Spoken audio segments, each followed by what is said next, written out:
तो Spiderman. Brand new day के trailer ने हमें मूवी की कई ऐसी मेजर डिटेल्स रिवील की हैं जो पूरी स्टोरी की डायरेक्शन समझने में हेल्प करती हैं।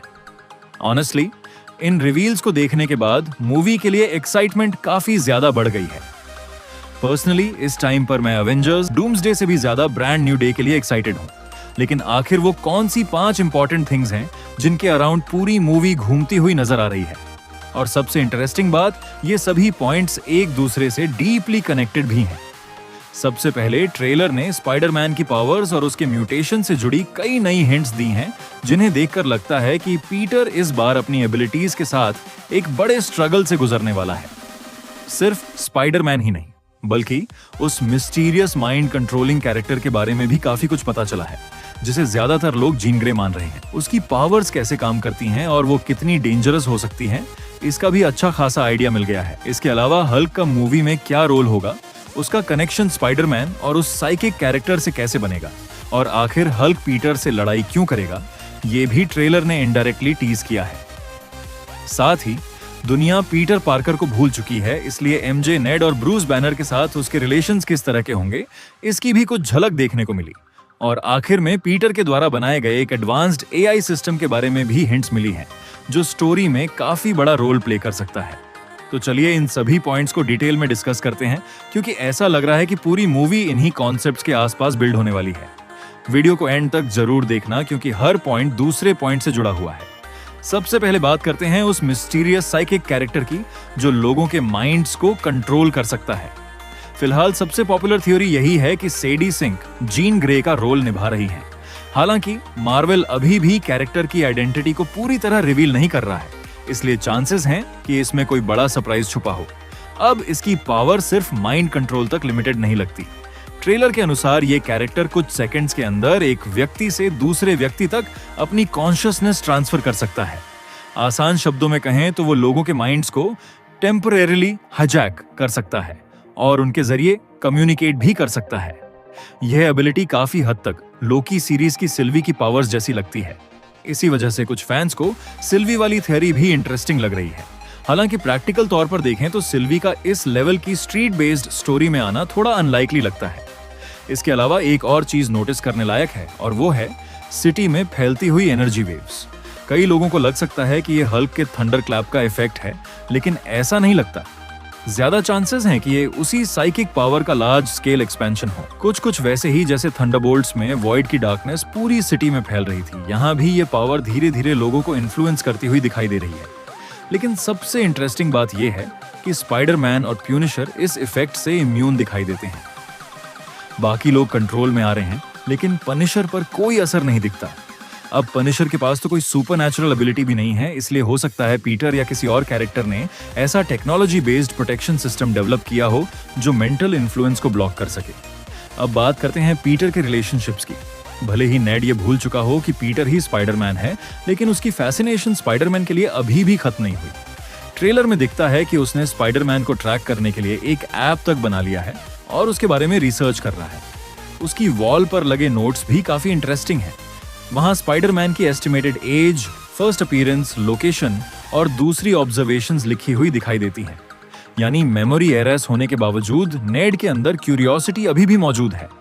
एमजे की बात करें तो उसके अंदर भी स्पाइडरमैन के लिए ट्रस्ट साफ दिखाई देता है। जब स्पाइडरमैन उसे किसी सिचुएशन से बाहर निकालने की कोशिश करता है तो वो बिना ज्यादा सवाल किए उस पर भरोसा कर लेती है। हालांकि स्पाइडरमैन के लिए ट्रस्ट मौजूद है, लेकिन पीटर पार्कर के लिए वैसा कनेक्शन अब नहीं बचा, इसलिए पीटर दूर से उन्हें ऑब्जर्व करता हुआ दिखाई देता है। अब आते हैं ब्रूस बैनर पर। ट्रेलर से लगता है कि पीटर अपनी म्यूटेशंस को लेकर ब्रूस से गाइडेंस लेने जाता है। वह एक स्टूडेंट की तरह क्वेश्चंस पूछता है और जानना चाहता है कि म्यूटेशंस की नेगेटिव साइड को कंट्रोल करके पॉजिटिव साइड को कैसे मेंटेन किया जा सकता है। ब्रूस इसके जवाब में अपने हाथ में मौजूद डिवाइस की ओर इशारा करता है, जो उसे हल्क में ट्रांसफॉर्म होने से रोकती है, और फिर मजाकिया अंदाज में वार्निंग भी देता है कि अगर कभी यह डिवाइस उसकी बॉडी से अलग दिखे तो तुरंत वहां से निकल जाना। सबसे इंटरेस्टिंग डिटेल यह है कि उस डिवाइस पर स्टार्क इंडस्ट्रीज का नाम दिखाई देता है। इसका मतलब यह हो सकता है कि टोनी स्टार्क ने भी अतीत में इस टेक्नोलॉजी पर काम किया हो। ब्रूस की एक और लाइन काफी डीप लगती है। वह कहता है कि नेचर के किस हिस्से को अच्छा और किसे बुरा कहा जाए, ये तय करना आसान नहीं है। यानी म्यूटेशंस अपने आप में गलत नहीं है, सवाल सिर्फ उनके इस्तेमाल का है। यहीं से हल्क की स्टोरी लाइन भी शुरू होती दिखाई देती है।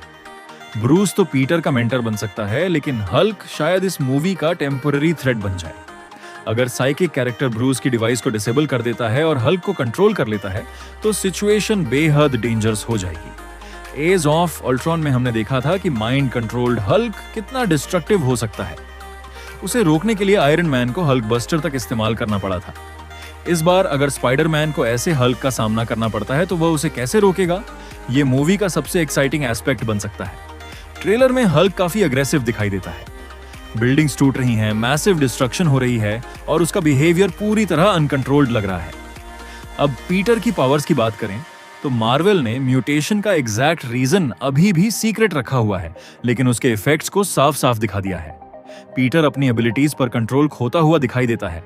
स्कॉर्पियन वाले सीन में उसका बैलेंस बिगड़ा हुआ नजर आता है और ऐसा लगता है कि उसकी बॉडी उसकी बात पूरी तरह नहीं मान रही। इसके अलावा उसका बिहेवियर भी बदल रहा है। नॉर्मली फ्रेंडली नेबरहुड स्पाइडरमैन काफी अग्रेसिव दिखाई देता है। वह विलन्स को पहले से ज्यादा ब्रूटल तरीके से हैंडल कर रहा है और कोलैटरल डैमेज की भी कम परवाह करता दिख रहा है। कई मोमेंट्स देखकर ऐसा लगता है कि कहीं इसका कनेक्शन वेनम सिम्बायोट से तो नहीं है। टोबी मैगुएयर के स्पाइडरमैन के साथ भी सिम्बायोट कॉन्टैक्ट के बाद एग्रेशन बढ़ गया था। हालांकि फिलहाल ये सिर्फ एक थ्योरी है, कंफर्मेशन नहीं। लेकिन एक चीज लगभग कंफर्म लगती है कि पीटर के पास अब ऑर्गेनिक वेब्स हैं। प्रॉब्लम यह है कि वह उन पर पूरा कंट्रोल नहीं रख पा रहा। कभी कभी वेब्स जरूरत से ज्यादा अमाउंट में निकलती हैं और पूरे एरिया को कवर कर देती हैं। जैसे जैसे उसकी पावर बढ़ रही है, वैसे वैसे उसका एग्रेशन और इंस्टेबिलिटी भी बढ़ती जा रही है। कुछ फैंस का मानना है कि मूवी के क्लाइमैक्स तक पीटर मैन स्पाइडर फॉर्म में भी जा सकता है। अगर ऐसा होता है तो शायद ब्रूस उसके लिए भी किसी टाइप की कंट्रोल डिवाइस तैयार करे, बिल्कुल अपनी हल्क सप्रेशन टेक्नोलॉजी की तरह। और आखिर में बात करते हैं पीटर के एआई सिस्टम की। ट्रेलर में दिखाई गई स्क्रीन को देखकर लगता है कि पीटर ने ऐसा एआई डेवलप किया है जो साइकिक एक्टिविटी को डिटेक्ट और ट्रैक कर सकता है। स्क्रीन पर मूवमेंट पैटर्न्स, लोकेशंस और एनर्जी जंप्स जैसी डिटेल्स दिखाई देती हैं। ऐसा लगता है कि एआई आइडेंटिफाई कर सकता है कि माइंड कंट्रोल इफेक्ट किस व्यक्ति से किस व्यक्ति तक ट्रैवल कर रहा है। अगर यह थ्योरी सही निकली तो स्टोरी में यह टेक्नोलॉजी बहुत बड़ा रोल निभाने वाली है। इसके अलावा जेल सीक्वेंस भी काफी सस्पिशियस लगता है, जहां डूड हैंड ऑर्गेनाइजेशन की इन्वॉल्वमेंट दिखाई दे रही है। इसलिए ड्रेडविल कैमियो की पॉसिबिलिटीज भी बढ़ जाती हैं। और सच कहूं तो स्पाइडरमैन, हल्क, पनिशर्स और शायद डेयरडेविल को एक ही मूवी में देखना अपने आप में काफी एक्साइटिंग होने वाला है। फिलहाल ट्रेलर से मिले क्लूज के आधार पर यही सबसे बड़ी ऑब्जर्वेशंस हैं। अब देखना यह होगा कि मार्वल इन थ्योरीज में से कितनी चीजों को सच साबित करता है और कितनी ऑडियंस को सरप्राइज देने के लिए बदल देता है। आपको इन थ्योरीज में सबसे ज्यादा इंटरेस्टिंग कौन सी लगी? कमेंट करके जरूर बताना।